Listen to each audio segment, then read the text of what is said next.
"It's been a darn dull day," said Tommy, and yawned widely. "Nearly tea time," said Tuppence, and then also yawned. Business was not brisk in the International Detective Agency. The eagerly expected letter from the ham merchant had not arrived, and bona fide cases were not forthcoming. Albert, the office boy, entered with a sealed package which he laid on the table. "The mystery of the sealed packet," murmured Tommy. "Did it contain the fabulous pearls of the Russian Grand Duchess? Or was it an infernal machine destined to blow Blunt's brilliant detectives to pieces?" "As a matter of fact," said Tuppence, tearing open the package, "it's my wedding present to Frances Haviland. Rather nice, isn't it?" Tommy took a slender silver cigarette case from her outstretched hand, noted the inscription engraved in her own handwriting, "Frances from Tuppence," opened and shut the case, and nodded approvingly.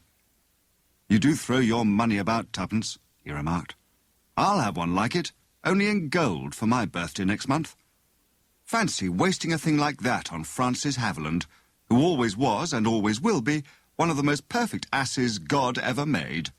"You forget I used to drive him about during the war, when he was a general." "Oh, those were the good old days." "They were," agreed Tommy. "Beautiful women used to come and squeeze my hand in hospital, I remember. But I don't send them all wedding presents. I don't believe the bride will much care for this gift of yours, Tuppence." "It's nice and slim for the pocket, though, isn't it?" said Tuppence, disregarding his remarks. Tommy slipped it into his own pocket. "Just right," he said approvingly. "Ah, hello. Here's Albert with the afternoon post. Very possibly the Duchess of Perthshire is asking us to find her prize peak." They sorted through the letters together. Suddenly, Tommy gave vent to a prolonged whistle and held up one of them in his hand.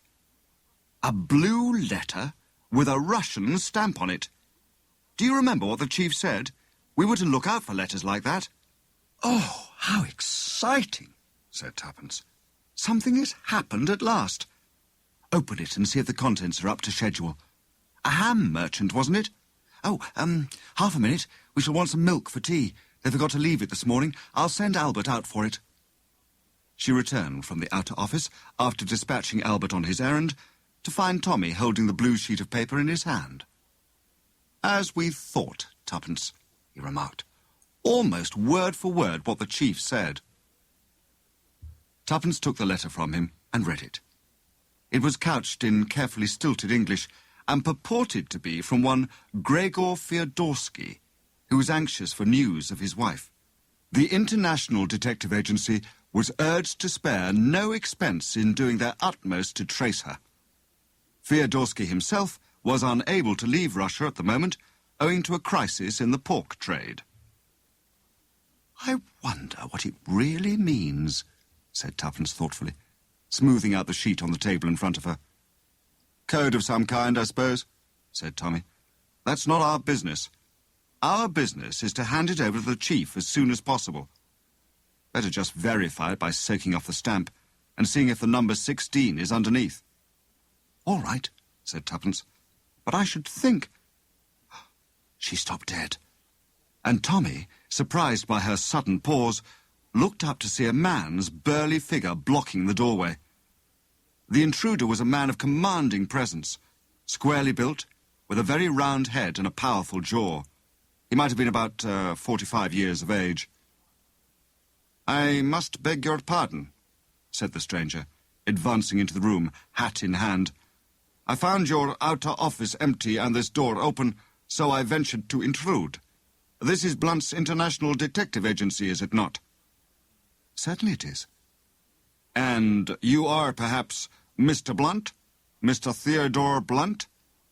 "I am Mr. Blunt. You wish to consult me? This is my secretary, Miss Robinson." Tuppence inclined her head gracefully, but continued to scrutinize the stranger narrowly through her downcast eyelashes. She was wondering how long he had been standing in the doorway, and how much he had seen and heard. It did not escape her observation that even while he was talking to Tommy, his eyes kept coming back to the blue paper in her hand. Tommy's voice, sharp with a warning note, recalled her to the needs of the moment. Miss Robinson, please take notes. And now, sir, will you kindly state the matter on which you wish to have my advice? Tuppence reached out for her pad and pencil. The big man began in a rather harsh voice. My name is Bower, Dr. Charles Bower. I live in Hampstead, where I have a practice. I have come to you, Mr. Blunt, because several rather strange occurrences have happened lately. Yes, Dr. Bower?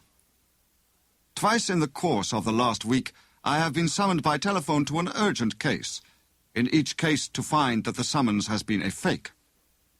The first time I thought a practical joke had been played upon me, but on my return, the second time, I found that some of my private papers had been displaced and disarranged, and now I believe that the same thing had happened the first time.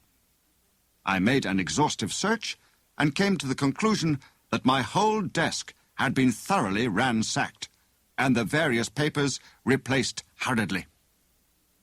Dr. Bower paused and gazed at Tommy. Well, Mr. Blunt? Well, Dr. Bower, replied the young man, smiling. What do you think of it, eh? Well, first I should like the facts. What do you keep in your desk? My private papers. Exactly. Now, what do those private papers consist of? What value are they to the common thief, or any particular person? To the common thief, I cannot see that they would have any value at all, but my notes on certain obscure alkaloids would be of interest to anyone possessed of technical knowledge of the subject. I have been making a study of such matters for the last few years. These alkaloids are deadly and virulent poisons, and are, in addition, almost untraceable. They yield no known reactions. The secret of them would be worth money, then. To unscrupulous persons, yes. And you suspect whom? The doctor shrugged his massive shoulders. As far as I can tell, the house was not entered forcibly from the outside. That seems to point to some member of my household, and yet I cannot believe... He broke off abruptly, and then began again, his voice very grave. Mr. Blunt, I must place myself in your hands unreservedly. I dare not go to the police in the matter. Of my 3 servants, I am almost entirely sure. They have served me long and faithfully. Still, one never knows. Then I have living with me my 2 nephews, Bertram and Henry. Henry is a good boy, a very good boy. He has never caused me any anxiety, and an excellent, hard-working young fellow. Bertram, I regret to say, is of a quite different character. Wild, extravagant, and persistently idle. I see, said Tommy thoughtfully. You suspect your nephew Bertram of being mixed up in this business. Now, I don't agree with you. I suspect the good boy, Henry. But why? Oh, tradition, precedent. Tommy waved his hand airily. In my experience, the suspicious characters are always innocent, and vice versa, my dear sir. Yes, decidedly, I suspect Henry. Excuse me, Mr. Blunt, said Tuppence, interrupting in deferential tones. Did I understand Dr. Bower to say that these notes on obscure alkaloids are kept in the desk with the other papers? They are kept in the desk, my dear young lady, but in a secret drawer, the position of which is known only to myself. Hence they so far defied the search. And what exactly do you want me to do, Dr. Bower? Asked Tommy. Do you anticipate that a further search will be made? I do, Mr. Blunt. I have every reason to believe so. This afternoon I received a telegram from a patient of mine whom I ordered to Bournemouth for a few weeks. The telegram states that my patient is in a critical condition and begs me to come down here at once. Rendered suspicious by the events I have told you of, I myself dispatched a telegram, prepaid, to the patient in question, and elicited the fact that he was in good health and had sent no summons to me of any kind. It occurred to me that if I pretended to have been taken in and duly departed to Bournemouth, we should have a very good chance indeed of finding the miscreants at work. They, or he, will doubtless wait until the householders retire to bed before commencing operations. I suggest that you should meet me outside my house at 11 o'clock this evening, and we will investigate the matter together. Hoping, in fact, to catch them in the act. Tommy drummed thoughtfully on the table with a paper knife. Your plan seems to me an excellent one, Dr. Bauer. I can't see any hitch in it. Let me see. Your address is The Larches, Hangman's Lane. Rather a lonely part, I am afraid, but we command magnificent views over the heath. Quite so, said Tommy. The visitor rose. Shall I expect you tonight, Mr. Blunt? Outside the Larches at, shall we say, 5 minutes to 11 to be on the safe side. Certainly. 5 minutes to 11. Good afternoon, Dr. Bauer. Tommy rose, pressed a buzzer on his desk, and Albert appeared to show the client out. The doctor walked with a decided limp, but his powerful physique was evident in spite of it. An ugly customer to tackle, murmured Tommy to himself. Well, Tuppence, old girl, what do you think of it? I'll tell you in one word, said Tuppence. Clubfoot. What? I said clubfoot. My study of the classics has not been in vain. Tommy, this thing's a plant. Obscure alkaloids, indeed. I never heard a weaker story. Even I didn't find it very convincing, admitted her husband. Did you see his eyes on the letter? Tommy, he's one of the gang. They've got wise to the fact that you're not the real Mr. Blunt, and they're out for our blood. In that case, said Tommy, opening the side cupboard and surveying his rows of books with an affectionate eye, our role is easy to select. We are the brothers Oakwood, and I am Desmond, he added firmly. Tuppence shrugged her shoulders. All right, have it your own way. I'd as soon be Francis. Francis was much the more intelligent of the two.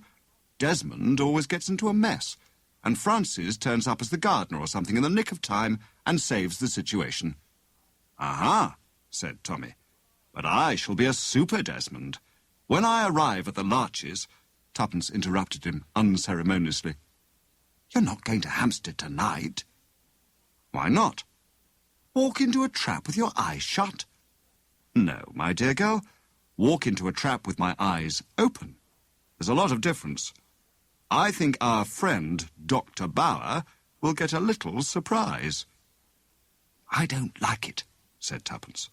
You know what happens when Desmond disobeys the chief's orders and acts on his own? Our orders were quite clear. To send on the letters at once and to report immediately on anything that happened. You've not got it quite right, said Tommy.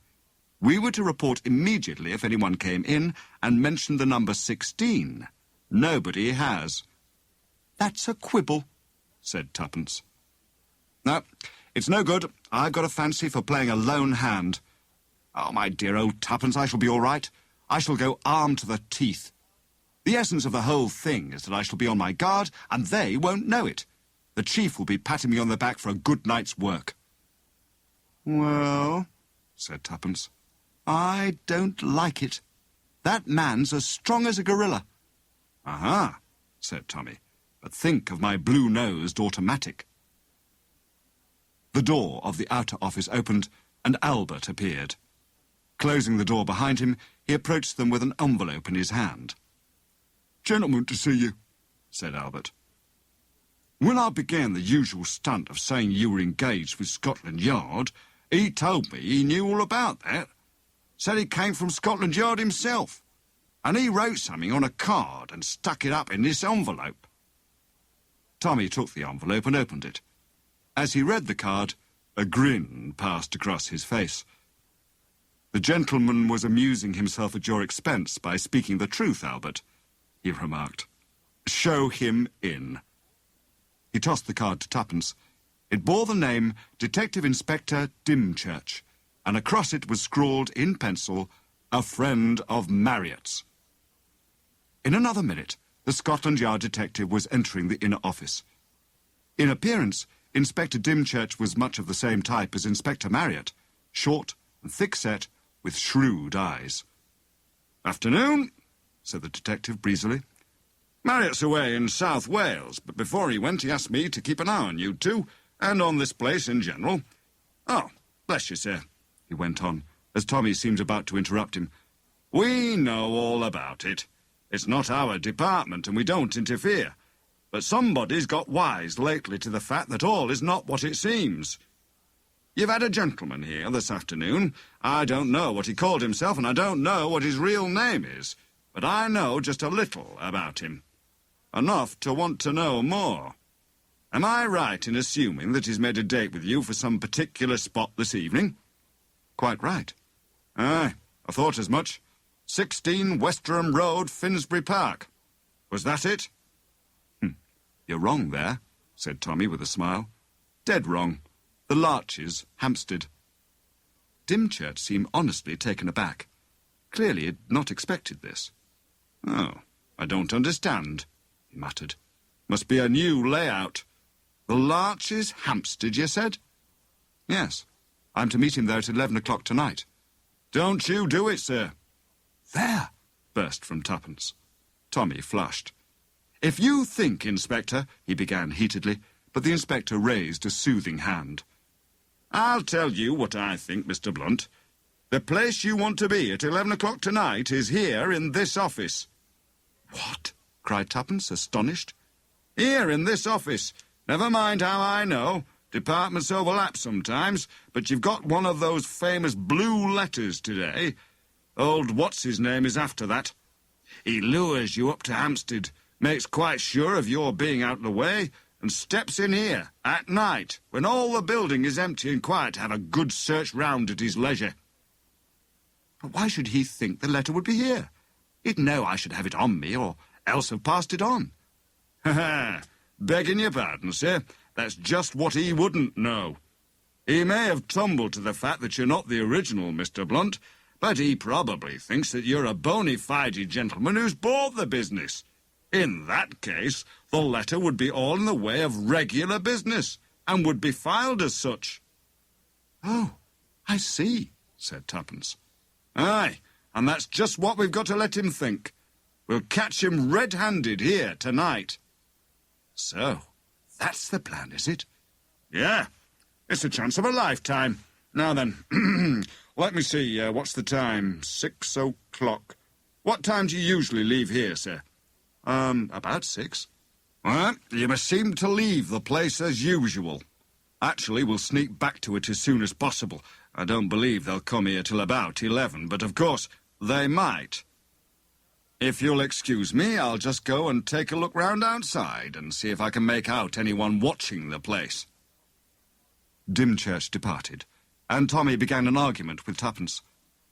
It lasted some time, and was heated and acrimonious. In the end, Tuppence suddenly capitulated. "All right," she said. "I give in.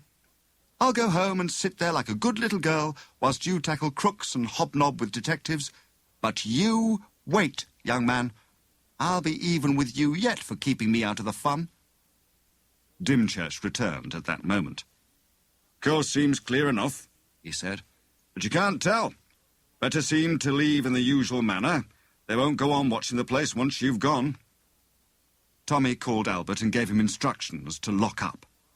Then the four of them made their way to the garage nearby, where the car was usually kept. Tuppence drove, and Albert sat beside her. Tommy and the detective sat behind. Presently they were held up by a block in the traffic.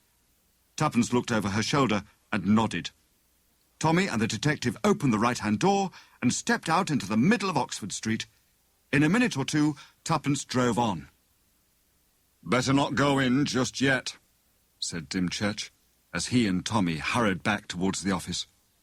"You got the key all right?" Tommy nodded. "Aye. Then, what about a bit of dinner? It's early, but I noticed a little place opposite. We'll get a table by the window, so we can watch the place all the time." They had a very welcome little meal, in the manner the detective had suggested. Tommy found Inspector Dimchurch quite an entertaining companion. Most of his official work had lain amongst international spies, and he had tales to tell which astonished his simple listener. They remained in the little restaurant until about 8 o'clock, when Dimchurch suggested a move. "Quite dark now, sir," he explained. "We shall be able to slip in without anyone being the wiser." It was, as he said, quite dark. They crossed the road, looked quickly up and down the deserted street, and slipped inside the entrance. Then they mounted the stairs, and Tommy inserted his key in the lock of the outer office. Just as he did so, he heard, as he thought, Dimchurch whistle beside him. "What are you whistling for?" he asked sharply. "I didn't whistle," said Dimchurch, very much astonished. "I thought you did." "Well, someone," began Tommy. He got no further. Strong arms seized him from behind, and before he could cry out, a pad of something sweet and sickly was pressed over his mouth and nose. He struggled valiantly, but in vain. The chloroform did its work. His head began to whirl, and the floor heaved up and down in front of him. Choking, he lost consciousness. He came to, painfully, but in full possession of his faculties. The chloroform had only been a whiff. They kept him under long enough to force a gag into his mouth and ensure he didn't cry out. When he came to, he was half lying, half sitting, propped against a wall in a corner of his own inner office. 2 men were busily turning out the contents of the desk and ransacking the cupboards, and as they worked, they cursed freely. "Swelp me, Governor," said the taller of the 2 hoarsely. "We've turned the whole bloody place upside down and inside out. It's not there." "It must be here," snarled the other. "It isn't on him, and there's no other place it can be." As he spoke, he turned, and to Tommy's utter amazement, he saw that the last speaker was none other than Inspector Dimchurch. The latter grinned when he saw Tommy's astonished face. "So, our young friend is awake again," he said. "And a little surprised? Yes, a little surprised. But it was so simple. We suspect that all is not as it should be with the International Detective Agency. I volunteer to find out if that is so or not. If the new Mr. Blunt is indeed a spy, he will be suspicious. So I send first my dear old friend, Carl Bauer. Carl is told to act suspiciously and pitch an improbable tale. He does so, and then I appear on the scene. I use the name of Inspector Marriott to gain confidence. The rest is easy." He laughed. Tommy was dying to say several things, but the gag in his mouth prevented him. Also, he was dying to do several things, mostly with his hands and feet, but alas, that too had been attended to. He was securely bound. The thing that amazed him most was the astounding change in the man standing over him. As Inspector Dimchurch, the fellow had been a typical Lancastrian.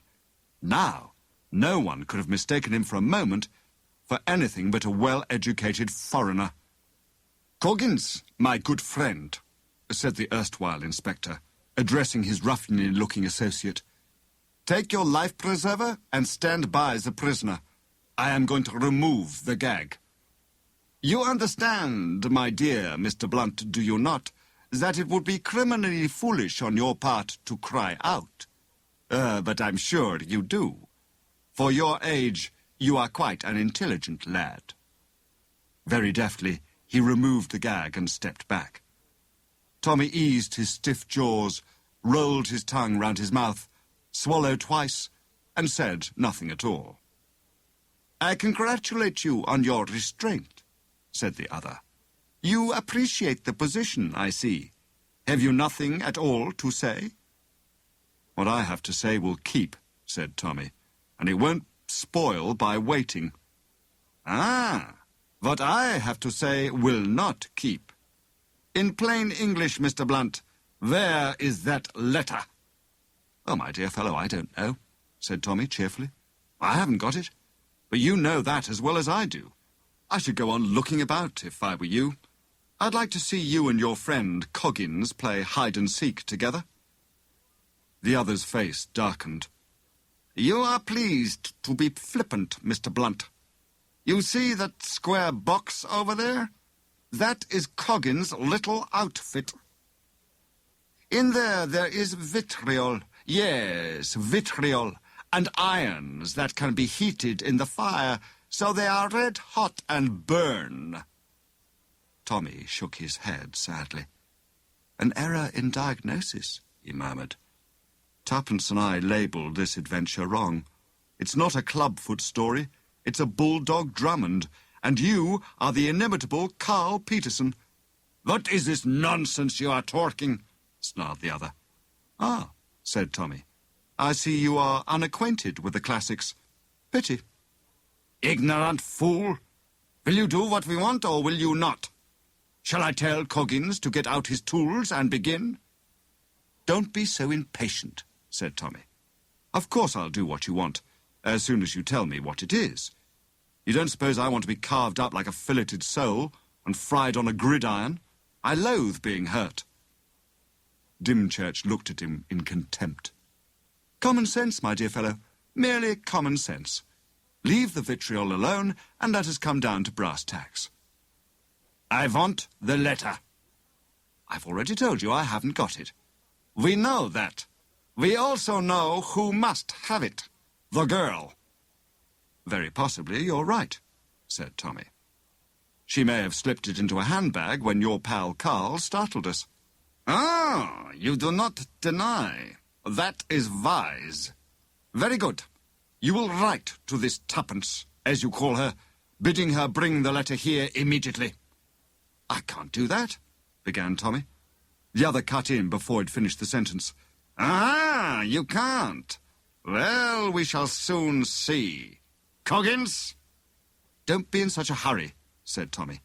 "And do wait for the end of the sentence. I was going to say that I can't do that unless you untie my arms." Hang it all, I'm not one of those freaks who can write with their noses and their elbows. "You are willing to write, then?" "Of course. Haven't I been telling you that all along? I'm all out to be pleasing and obliging.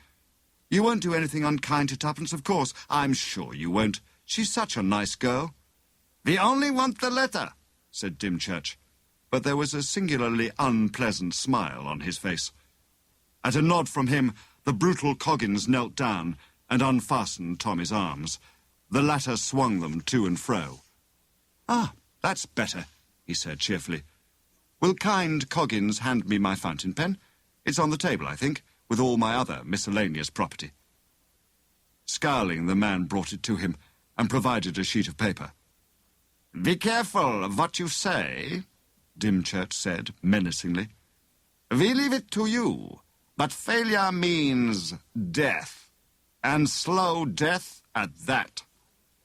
"In that case," said Tommy, "I will certainly do my best." He reflected for a minute or two, then began to scribble rapidly. "How will this do?" he asked, handing over the completed epistle. "Dear Tuppence, can you come along at once and bring that blue letter with you? We want to decode it here and now. In haste, Francis." "Francis?" queried the bogus inspector, with lifted eyebrows. "Was that the name she called you?" "As you weren't at my christening," said Tommy, "I don't suppose you can know whether it's my name or not, but I think the cigarette case you took from my pocket is pretty good proof that I am speaking the truth." The other stepped over to the table and took up the case, read "Francis from Tuppence" with a faint grin, and laid it down again. "I'm glad to find that you're behaving so sensibly," he said. "Coggins, give that note to Vasily. He is on guard outside. Tell him to take it at once." The next 20 minutes passed slowly. The 10 minutes after that, more slowly still. Dimchurch was striding up and down with a face that grew darker and darker. Once he turned menacingly on Tommy. "If you have dared to double-cross us," he growled. "If we'd had a pack of cards here, we might have had a game of piquet to pass the time," drawled Tommy.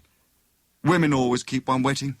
I hope you're not going to be unkind to little Tuppence when she does come." "Oh, no," said Dimchurch.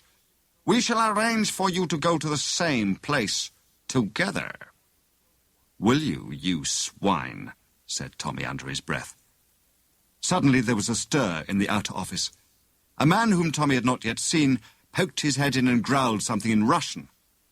"Good," said Dimchurch. "She is coming, and coming alone." For a moment, a faint anxiety caught at Tommy's heart. The next minute he heard Tuppence's voice. "Oh, there you are, Inspector Dimchurch. I brought the letter. Where is Francis?" With the last word, she came through the door, and Vasily sprang on her from behind, clapping his hand over her mouth. Dimchurch tore the handbag from her grasp and turned over its contents in a frenzied search. Suddenly, he uttered an ejaculation of delight and held up a blue envelope with a Russian stamp on it. Coggins gave a hoarse shout. And just in that moment of triumph, the other door, the door into Tuppence's own office, opened noiselessly, and Inspector Marriott and two men, armed with revolvers, stepped into the room with a sharp command, "Hands up!" There was no fight. The others were taken at a hopeless disadvantage. Dimchurch's automatic lay on the table, and the two others had not been armed. "A very nice little haul," said Inspector Marriott with approval, as he snapped the last pair of handcuffs. "And we'll have more as time goes on, I hope." White with rage, Dimchurch glared at Tuppence. "You little devil," he snarled. "It was you put them onto us." Tuppence laughed. "Oh, it wasn't all my doing. I ought to have guessed, I admit, when you brought in the number 16 this afternoon. But it was Tommy's note clinched matters. I rang up Inspector Marriott, got Albert to beat him with the duplicate key of the office, and came along myself with the empty blue envelope in my bag. The letter I forwarded according to my instructions as soon as I'd parted with you two this afternoon." But one word had caught the other's attention. "Tommy?" he queried. Tommy, who had just been released from his bonds, came towards them. "Well done, brother Francis," he said to Tuppence, taking both her hands in his. And to Dimchurch, "As I told you, my dear fellow, you really ought to read the classics."